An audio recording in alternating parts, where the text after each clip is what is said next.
We should be racing at the Manx Grand Prix for 2020, but as we all know, all you guys watching out there on Facebook land or wherever you're watching this, it's a bit sad. And one man who's always got a smile on his face joins us now from the Skerries. Now, is it the Skerries that you're in, the Skerries village, or just outside, or is it in the village yourself? Hello, Andy Farrell. Hello there. How's things, Chris? I'm good. Yeah, so whereabouts is it? Is it the Skerries itself you're inside, or a little village out, or what? Yeah, no. Skerries is just a little village outside of Dublin, but it is just Skerries village, and I'm in it. I'm about 5 minutes walk from the town centre itself. But Skerries all my life, only place to be.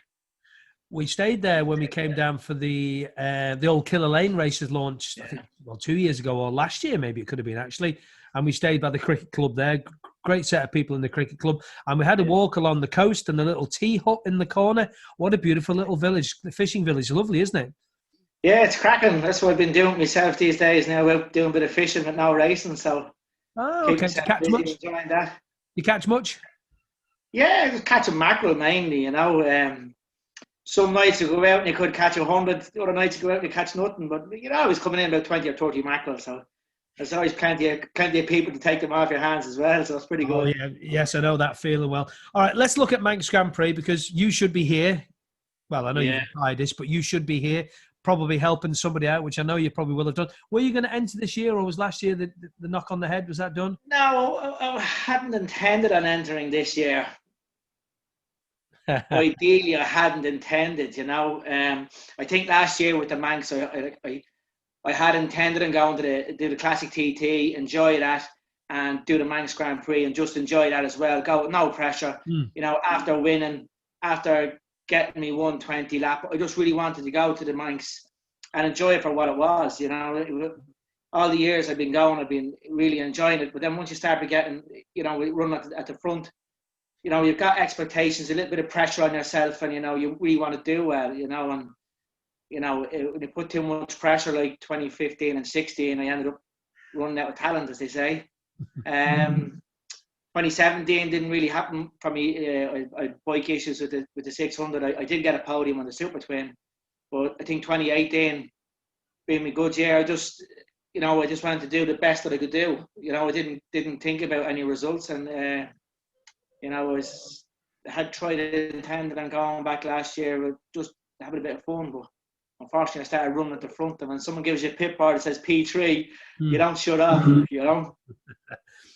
So obviously a Skerries man, like you said at the start of this piece. I mean, Skerries, the race has been going on there 70 years?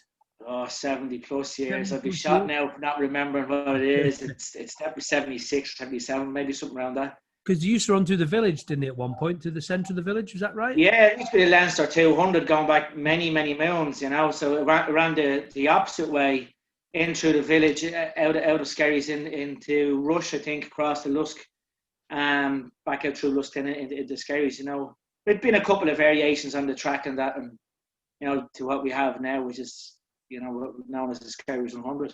So where did it all start, motorbike racing with you? What made you think, do you know what, I'll have a go at that instead of watching them around the Skerries track? When did the penny drop and you think, I'm going to have a go? 2015, I think. 2005. Without motocross and doing bits and pieces, and the late Martin Finnegan were up in my father's fields at the back of his garage, and just micking around with motocross bikes, and with Martin there, he was at the top of his career and that, and just swapping places with him on a motocross bike, and then going to watch the Skerries races, and I thought, he's out there doing that, and I wouldn't mind having a go. If I'm acting the maggot with a motocross bike with him out there, sure, why not have a go? So that was really it. Just a bit of a brainwave from there. I rang my brother and said, "Do you fancy going road racing?" Mm-hmm. Where was your first one? Can you remember? First road race was Cookstown. I done me couple of years on the short circuits. My first road race was 2007 at Cookstown, on an ex-Martin Finnegan R6, as it may be. But it's one of those things. It's either for you or it's not. And obviously, it was for me. Nerves, everything else. No expectations. There were good people around me just to keep me feet planted on the floor. You're not going to go out in your first race and start blitzing people. But no, that was the first race, and it was just that's it. Once you do it, you're bit game over. You say the road racing thing then bit you. What made you then decide, you know what, I'm going to come over here and do the Manx Grand Prix in 2009? Talk us through a bit of that. Yeah, well, I hadn't look. I'd never been to the Isle of Man. You know, first year I done on the road. Second year I started battling for the support championships. You know, I was in the running for both the big support and the small support. You know, and at the end of the season, then it was my uncle. He was going to the Manx and the Isle of Man for years. You know, years. And he said, "Do you fancy a little spin around the island? You know, the Manx?" And I said, "Look, let's go over and have a look." So at the end of 2008. We went over. We first time there. Got on a hire car.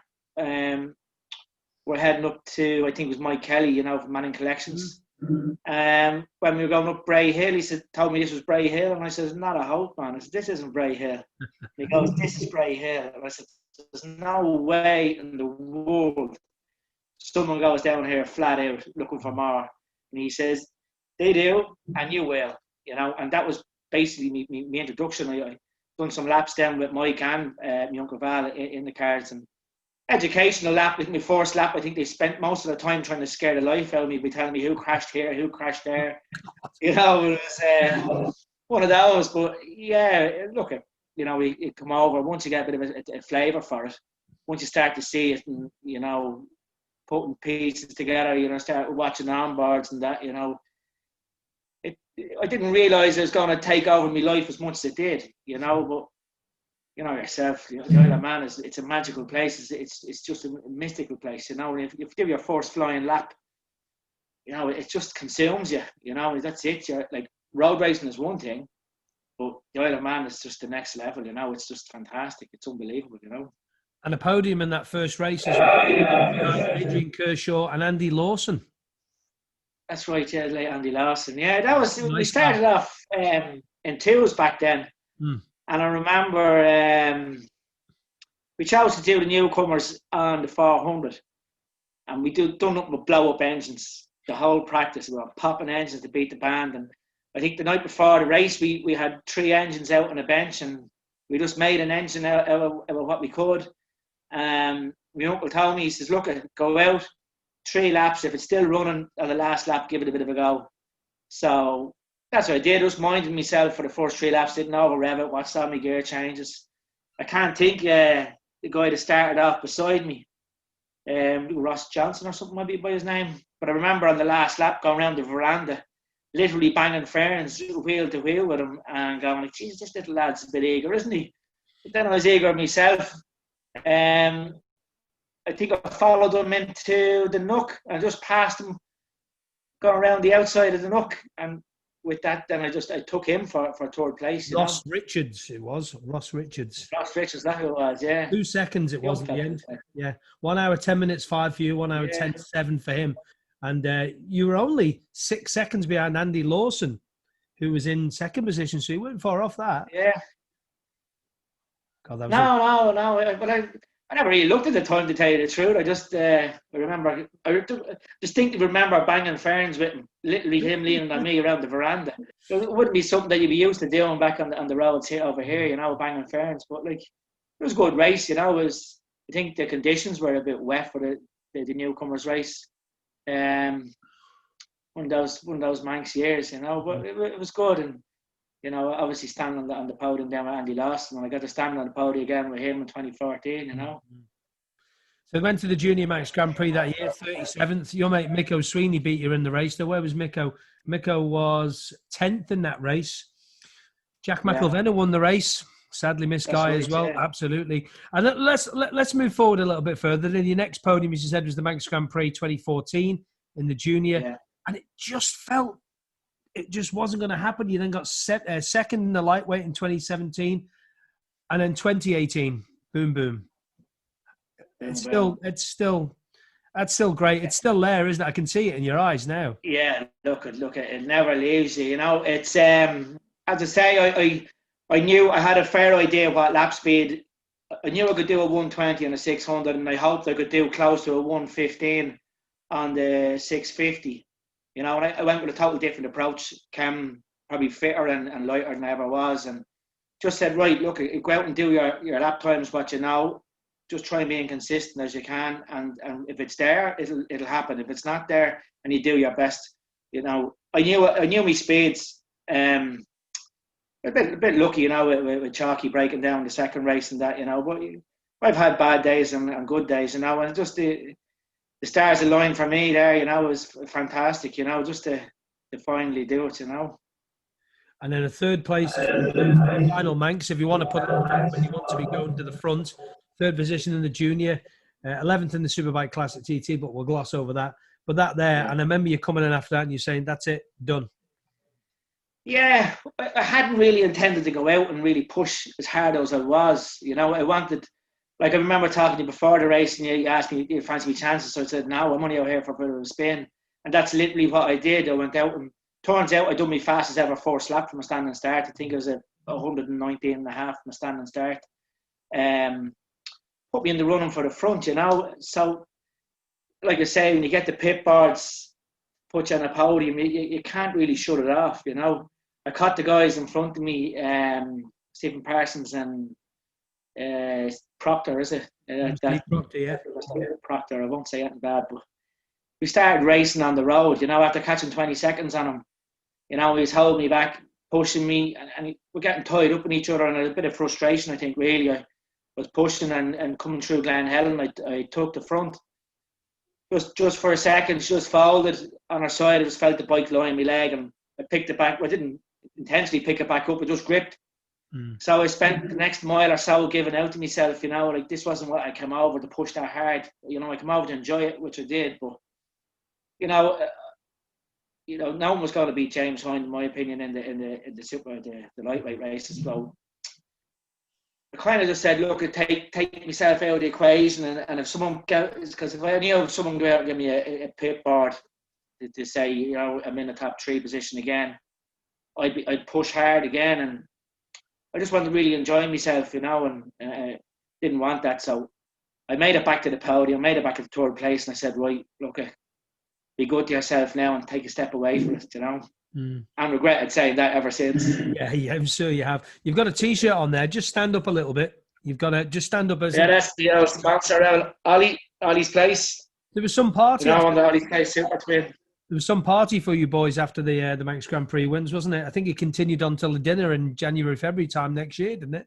Yeah. I know. Look, Ollie's been very good to me, you know, and you know, straight away on the phone after the race, and you know, congratulating us. You know, he knows he's been with me for a good number of years, and he knows what we put into it. You know, and equally he's put a lot into us to help us get there. So, you know, Ollie's fairly popular in the town. He's nearly as popular as me, nearly as popular as Mick O'Sweeney, but not quite. No, but you know, look, it's always a party atmosphere down with Ollie, and he's very good to us.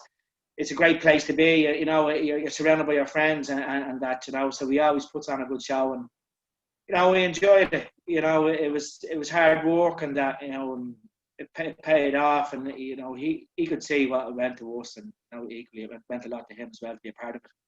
Well, you've got the T-shirt on, and you've got the hat as well, which not many people have. Tell the people out there if they don't know what that is. What is it?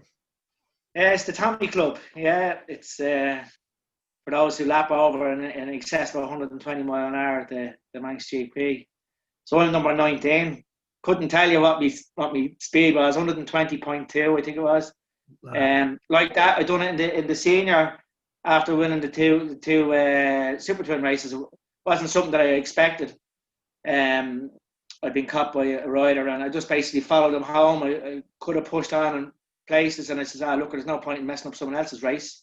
Came into the pits, and one of the guys in the team was jumping up and down, give me this, and I'm going, what's he on about? Just my temperature's okay, and as I was going by, he shouts, you got the Tommy Club. So to me, that's, if you had it offered me another podium or a Tommy Club, I would have took the Tommy Club, you know. Something that I felt I could do, and just to achieve it, then it's kind of given me, you know, I've done what I thought my best was. So I'm delighted with that, you know. It means an awful lot to me, you know.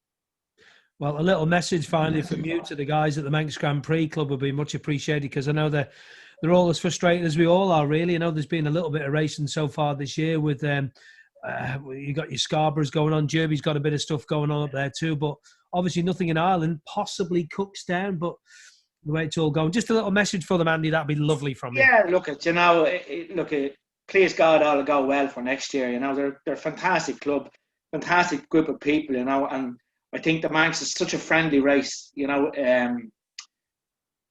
What it gives to newcomers, the introduction to newcomers. Everything, they're there to help the rider. I think it's a fantastic club. I love the club. You know what I mean? I'd love to help them out in the future. But they will hopefully, if the racing goes ahead next year, they'll bounce back strong. It'll be full grids, make no doubt about that. They'll have full grids. I'm sure they'll be turning people down, but it's a fantastic place. It holds a special place in my heart, and I'd say I'd love to be back again, even if it's just helping out other riders and helping them achieve their dreams. It's definitely somewhere where I'll be.